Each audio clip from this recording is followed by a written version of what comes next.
The next step of sustainable urban mobility planning is to identify local priorities and to define SMART targets. SMART targets have to be specific, measurable, achievable, realistic and time-bound to give a plan direction and focus and help reach the overall vision. The pillars are that first we encourage walking, cycling and then use public transport and last of all use the car. The priorities of the city of Ghent led to the following activities. Well, we have a pedestrian zone of 350,000 square meters. Within the city ring, we have a lot of streets that have speed limits of 30 kilometers per hour. And we also changed our parking policy. We made parking fees much more expensive for visitors. We encourage visitors to park into our parking lots, which are underground, or even park and ride zones we have outside the city center in order to also encourage them to take public transport. These activities were selected to help Ghent achieve predefined targets. Elsewhere, such targets may relate to, for example, improvement of air quality, change in modal split, reduction of accidents, or increase in time that people spend in public spaces. Based upon the identified priorities and targets, effective packages of measures can be developed. The effectiveness of measures can be improved if they complement each other, such as access restrictions for motorized transport and support for active modes of transport such as walking and cycling.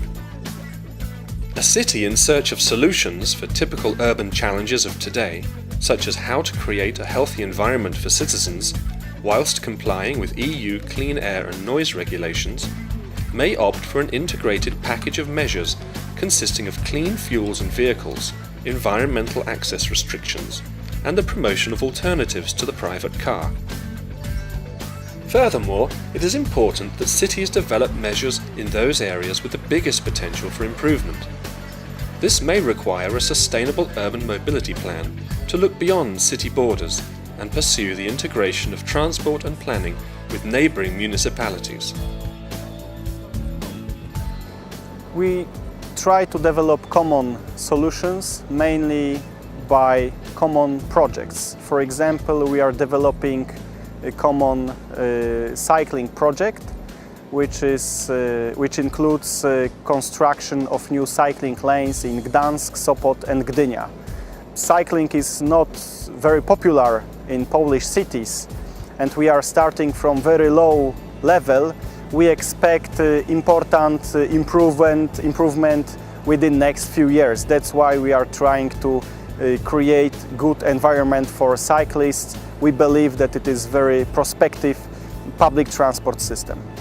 In any case, it is not necessary to start from zero, even when a city is less experienced. There are hundreds of good practice case studies available on ELTIS, Europe's biggest information portal on urban mobility. Once the priorities and measures are agreed, responsibilities for each activity have to be assigned, together with the necessary human and financial resources. A sustainable urban mobility plan has to be regularly monitored to help refine processes and to see whether the plan is on track to meet its targets.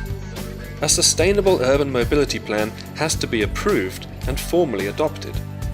This is to ensure common ownership of the plan by all stakeholders involved in its implementation, as well as among the city's people. This increases the chances of a high degree of acceptance of the plan. A good sustainable urban mobility plan does not, however, automatically lead to good results.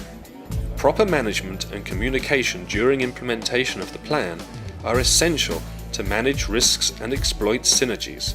Informing citizens is a central part of implementation. This is a requirement not only while preparing the sustainable urban mobility plan, but also when citizens are directly affected by the implementation of a specific measure. A good example can be found in the Belgian city of Ghent. For their large-scale project to adapt the main railway station Ghent-St. Peters and its surroundings, which started in 2007 and will last until 2020, a multi-level communication plan has been set up. This plan includes invitations to the public for a visit to the construction site, letters to residents, newsletters and dialogue cafes.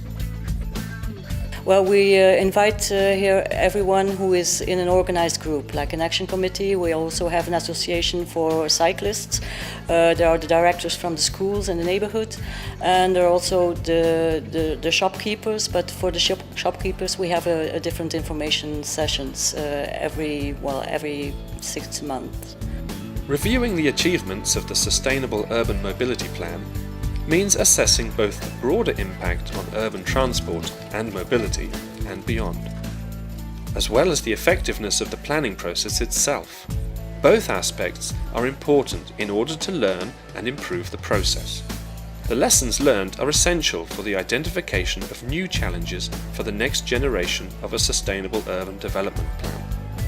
Communication and participation was not really planned from the first start, but soon the project partners realized that they needed to have this kind of team because it is a very long project and you have to explain it, and you need, because it's in the middle of a neighborhood where a lot of people live, and so you need this communication. You have to involve the people here, so that's why they started this communication team.